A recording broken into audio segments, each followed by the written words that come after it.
Hello engineers, நம்ம இன்றைக்கி எதை பற்றி பார்க்க போகிறோன்னா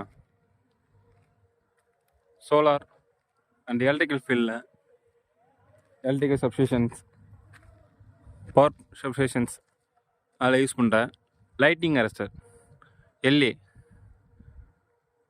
அதை பற்றி பார்க்க போகிறோம். நம்ம பார்க்க போகிற டைப் வந்து ESA type lighting arrester.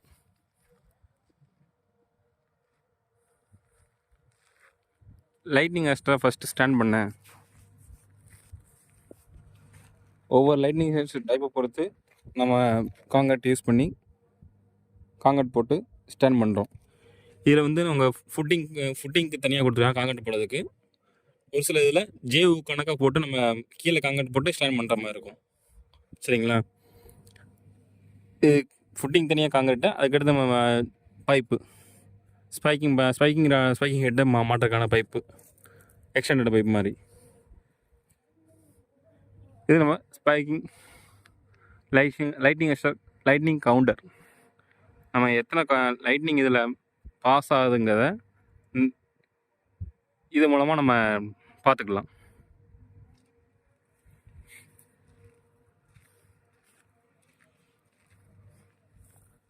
Lightning அரெஸ்டரில் first part என்னென்னா ஸ்பைக்கிங் ஹெட்டு தான்.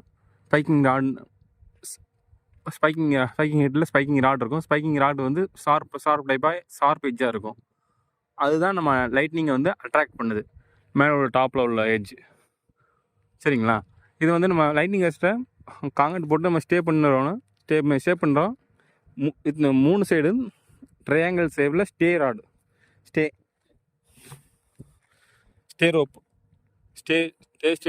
ஸ்டீல் ரோப்னாக்கா வச்சு நமக்கு ஸ்டாண்ட் பண்ணுறோம்.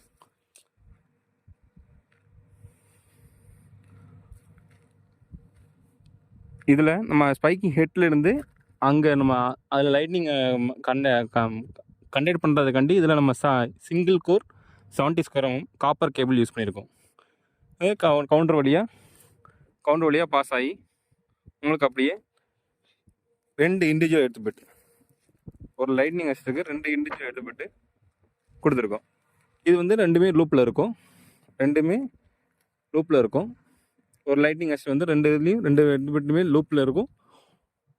லைட்னிங் நம்ம பாஸ் ஆகும்போது இது அட்ராக்ட் பண்ண 107 மீட்டர். இந்த ஸ்பைக்கிங் ஹெட் வந்து ஒரு லைட்னிங் அரெஸ்டர் வந்து 107 மீட்டர் சரௌண்டிங் வந்து உங்களுக்கு கவர் பண்ணும். அந்த ஸ்பைக்கிங் ஹெட் மூலமாக